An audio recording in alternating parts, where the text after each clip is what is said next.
1481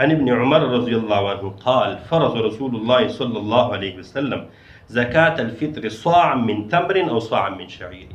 اس حدیث مبارک میں دو چیزیں آئی ہیں کہ پیارے نبی صلی اللہ علیہ وسلم نے فرض قرار دیا ہے، لازم قرار دیا ہے، نمبر ایک صاع من تمر، ایک صاع کھجور کا، اور صاع من شعیر یا ایک صاع جو کا.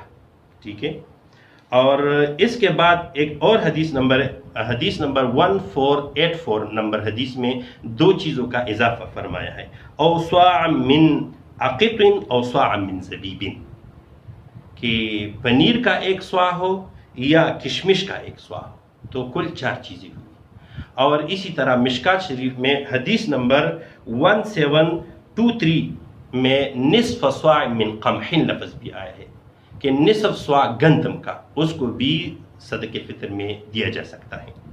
اسی طرح امام طحاوی رحمہ اللہ نے شرح معانی الآثار میں حضرت ثعلبہ بن ابی سعید رضی اللہ عنہ کے طریق سے مرفوعا نقل کیا ہے، ادو زکاة الفطر صاع من تمر و صاع من شعیر او نصف صاع من بر قمح. اس میں نصف صاع من بر لفظ آئے ہے، یعنی نصف صاع گندم، اس کو بھی صدقہ فطر میں دیا جا سکتا ہے. اسی طرح طحاوی شریف نے حضرت اسماء بنت ابی بکر رضی اللہ عنہا کی روایت نقل کی ہے، فرماتے ہیں قالت كنا نؤدي زکاة الفطر على عهد رسول اللہ صلی اللہ علیہ وسلم مدین من قمح، کہ ہم اسماء بنت ابی بکر رضی اللہ عنہا فرماتی ہے کہ ہم پیارے نبی صلی اللہ علیہ وسلم کے عہد میں بھی دو مد یعنی نصف صاع من برن، 2 مد گندم کے دیا کرتے تھے، 2 مد گندم کے دیا کرتے تھے. تو بہرحال 5ویں چیز جو ہے وہ نصف صاع گندم کا ہے. اب یہ صاع اس کی مقدار کتنی ہے؟ تو سب سے پہلے یہ بات سمجھ لیں کہ ایک صاع 4 مد کا ہوتا ہے. ایک صاع کتنے مد کا ہوتا ہے؟ 4 مد کا ہوتا ہے. اور ایک مد 68 تولہ 3 ماشے کا ہوتا ہے. ایک مد جو ہوتا ہے وہ 68 تولہ 3 ماشے کا ہوتا ہے.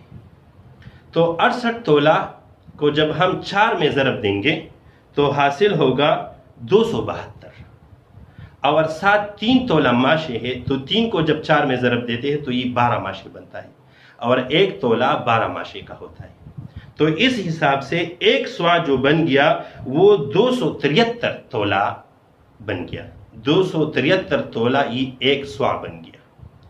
اس کو جب ہم کنورٹ کرتے ہیں گرام میں، تو گرام میں کنورٹ کرنے کے لیے یاد رکھیے کہ KPK میں جو تولہ کا حساب چلتا ہے وہ حساب ہے 12.150 گرام ایک تولہ ہوتا ہے. 12.150 گرام ایک تولہ ہوتا ہے. اور پنجاب میں جو ایک تولہ ہوتا ہے 11.664 گرام ایک تولہ ہوتا ہے. تو KPK کے حساب کے لحاظ سے 273 ضرب 12.150 سے بنے گا 3316 گرام، یعنی 3 کلو 316 گرام ایک صاع بن گیا.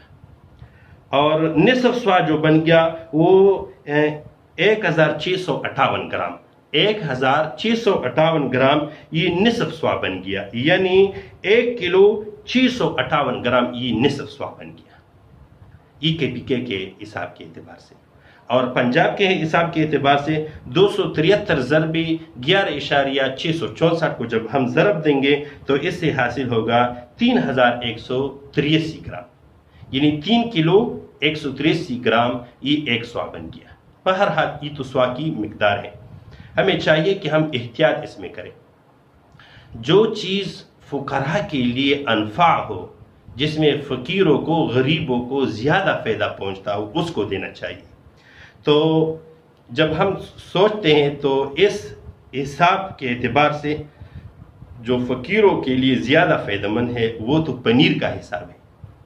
آج کل کے حساب سے 3 کلو 316 گرام پنیر کی قیمت جو ہے وہ 2652 روپیہ ہے.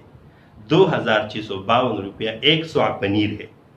اسی طرح کھجور کے حساب سے ایک سوا کھجور کی قیمت آج کے حساب سے 15 مئی 2020 کے حساب سے 1061 روپیہ حساب بنتا ہے، اور کشمش کے اعتبار سے 1160 روپیہ بنتا ہے، اور آٹا کے حساب سے اگر ہم آٹا کو بالفرض اگر کوئی چاہے کہ وہ پورا سوا دے دیں تو پورا سوا اس کا حساب آج کے حساب سے بنتا ہے 155 روپیہ۔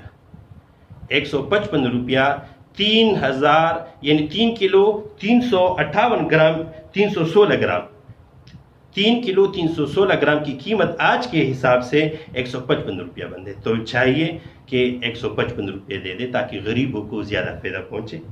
اور اسی طرح جو کے اعتبار سے، کیونکہ حدیث مبارک میں شعیرین لفظ آیا ہے، تو جو کے اعتبار سے اس کی قیمت بھی تقریباً 155 روپیہ بنتی ہے۔ یہاں پر اکوڑا خٹک میں نے جب آج دکاندار سے پوچھا کہ جو کی قیمت کیا ہے تو اس نے بولا کہ تقریباً گندم کے برابر اس کی بھی قیمت بنتی ہے۔ تو بہرحال جو کے اعتبار سے ایک سوا کی قیمت 150 یا 155 روپیہ تقریباً 155 روپیہ لے لیں، تو یہ تو ایک سوا کے حساب سے ہوا۔ پنیر کی قیمت 2652 روپیہ بنتی ہے، اور کھجور کی قیمت 1061 روپیہ، اور کشمش کی قیمت 1160 روپیہ، اور جو کی قیمت 155 روپیہ، اور اسی طرح ایک سوا گندم اگر لے لیں تو اس کی قیمت بھی 155 روپیہ، اور نصف سوا اگر ہم لے لیں نصف سوا تو پھر اس کی قیمت تقریباً 155 تقسیم 2 کریں تو تقریباً 77 سمتنگ آئے گا، تو 77 روپیہ یہ نصف سوا بنتا ہے۔ بہرحال احتیاط بھی اسی میں ہے، غریبوں کو نفع پہنچانے کے لیے بھی ہمیں کرنا چاہیے کہ ہم پنیر کے حساب سے دے دیں۔ اگر پنیر کے حساب سے نہیں دے سکتے تو نمبر 2 پر کشمش کے حساب سے دے دیں 1161 روپیہ۔ اگر یہ بھی نہیں کر سکتے تو کھجور کے حساب سے دے دیں 1061 روپیہ۔ اگر یہ بھی نہیں کر سکتے تو جو کے حساب سے دے دیں، جو کے حساب سے 155 روپیہ۔ اور اگر یہ بھی نہیں کر سکتے تو پھر نصف سوا گندم بھی دے سکتے ہیں، بالکل کتابوں میں آیا ہے، احادیث مبارکہ سے بالکل ثابت ہے، اس میں کوئی شک نہیں ہے، اگر کوئی بندہ چاہے تو دے سکتے ہیں۔ یعنی جو اس کی قیمت تقریباً نصف سوا کی قیمت بنے گی آج کے اس حساب سے، جو مفتی رفیع عثمانی صاحب نے جو حساب لگایا ہے اور میں نے پھر اس کو گراموں میں کنورٹ کیا تو اس حساب سے اس کی تقریباً 177 روپیہ بنتی ہے۔ تو بہرحال یہ تو نصف سوا اور ایک سوا کی مقدار اور پھر اس کی قیمت جو میں نے آپ کے سامنے رکھ دی۔ چاہیے کہ ہم غریبوں کو زیادہ فائدہ پہنچائیں، اور ساتھ یہ بھی ہے کہ جتنا ہم زیادہ دیں گے اللہ جل شانہ ہمیں بھی اتنا زیادہ دیں گے، بہرحال اس میں بھی برکت بھی زیادہ ہے۔ نمبر 6 چیز کس کو دینا ہے، تو اس کے بارے میں جو فرمایا ہے صدقات کا جو مصرف ہے، جن لوگوں کو ہم زکوٰۃ دے سکتے ہیں ان لوگوں کو صدقۃ الفطر بھی دے سکتے ہیں، جو اللہ جل شانہ نے اس کے 8 مصارف فرمائے ہیں، انما الصدقات للفقراء والمساکین والعاملین، کہ غریبوں کو دینا چاہیے۔ اس کے متعلق ہم نے پوری ڈیٹیل کے ساتھ بات کی ہے کہ زکوٰۃ کس کو دینا چاہیے۔ بہرحال جن لوگوں کو زکوٰۃ دے سکتے ہیں ان لوگوں کو صدقہ فطر بھی دے سکتے ہیں۔ نمبر 7 کب دینا ہے، تو حدیث مبارکہ میں تو ابن عمر رضی اللہ عنہ کا عمل نقل فرمایا ہے کہ وہ 1 دن 2 دن پہلے دیا کرتے تھے، اور احادیث میں اتنی بات تو ضرور آئی ہے کہ عید جانے سے پہلے اس کو ادا کریں، عید جانے سے پہلے، عید کی نماز جانے سے پہلے اس کو ادا کرنا چاہیے۔ لیکن اس میں ایک نقطہ ہے، اگر ہم 1 دن یا 2 دن پہلے اس کو ادا کریں، اس کا مقصد تو غریبوں کی ضرورت کو پورا کرنا ہے، یہ تو اس مقصد طعمۃ للمساکین حدیث مبارک میں تو یہ آیا ہے۔ لیکن اگر ہم اس کو عید کے دن ادا کریں تو وہ بیچارے، اگر اس کو کپڑوں کی ضرورت ہو تو وہ تو عید کے دن کپڑے نہیں خرید سکتا۔ اگر 1 دن یا 2 دن پہلے اس کو ادا کرے تو تب بھی وہ اپنی ضروریات کو صحیح طریقے سے پورا نہیں کر سکتا۔ تو اس وجہ سے اس کی بالکل اجازت ہے کیونکہ اس کا صدقۃ الفطر کے وجوب کا جو سبب ہے وہ رأس یمونہ ویلی علیہ، یہ اس کا سبب ہے، ٹھیک ہے، یعنی جس کا انسان پرورش کرتا ہے اور جس پر انسان کو ولایت حاصل ہوتا ہے، ٹھیک ہے، تو یہ اس کا سبب ہے، اور یہ سبب تو پہلے سے موجود ہوتا ہے۔ جب یہ سبب پہلے سے موجود ہو تو ہم اس کو پہلے بھی ادا کر سکتے ہیں۔ تو بہرحال میرا مشورہ ہے کہ 10ویں رمضان پر یا 11-12ویں رمضان پر اس کو ادا کریں، تاکہ جو غریب لوگ ہیں وہ اپنی ضروریات کو اچھی طریقے سے پورا کر سکیں۔ یہ میرا مشورہ ہے۔ بہرحال لازم یہ ہے کہ اس کو عید کی نماز جانے سے پہلے اس کو ادا کریں۔ نمبر 8، کن لوگوں پر واجب ہے، کن لوگوں پر صدقۃ الفطر دینا واجب ہے؟ تو پیارے نبی صلی اللہ علیہ وسلم نے بخاری شریف حدیث نمبر 1481 میں فرمایا ہے، فرض رسول اللہ صلی اللہ علیہ وسلم زکاة الفطر صاع من تمر اور صاع من شعیر علی العبد، غلام پر، والحر آزاد پر، والذکر مذکر پر، والانثى مؤنث پر، والصغیر صغیر پر چھوٹے پر، والکبیر بڑے پر، سب پر واجب ہے جو صاحب نصاب ہے۔ اور جو آدمی صاحب نصاب ہے اور اس کے چھوٹے بچے صاحب نصاب نہیں ہے تو اس کے والد پر واجب ہے کہ اس کی طرف سے اس کو ادا کرے۔ بہرحال چھوٹا ہو یا بڑا ہو، مذکر ہو یا مؤنث ہو، اس کے اوپر غلام ہو یا آزاد ہو، اس کے اوپر واجب ہے۔ ظاہری بات ہے آج کل تو غلام بھی نہیں ہے، لیکن اگر غلام ہو بھی تو غلام کے پاس تو اپنا کچھ نہیں ہوتا ہے، تو اس کی طرف سے پھر اس کا مولا ادا کرے گا۔ یہ تو 8 نمبر کن لوگوں پر واجب ہے۔ اور نمبر 9، اگر اس کو ادا نہ کرے تو پھر اس کا کیا حکم ہے؟ تو وہی حدیث جو ابھی میں نے عرض کر دی تھی، مشکات شریف والی حدیث، اور یہی حدیث ابو داؤد شریف میں آیا ہے، حدیث نمبر 1609 نمبر پر فرماتے ہیں، عن ابن عباس رضی اللہ عنہ قال فرض رسول اللہ صلی اللہ علیہ وسلم زکاة الفطر طہرة للصیام من اللغو والرفث وطعمة للمساکین من اداها قبل الصلاة فہی زکاة مقبولة۔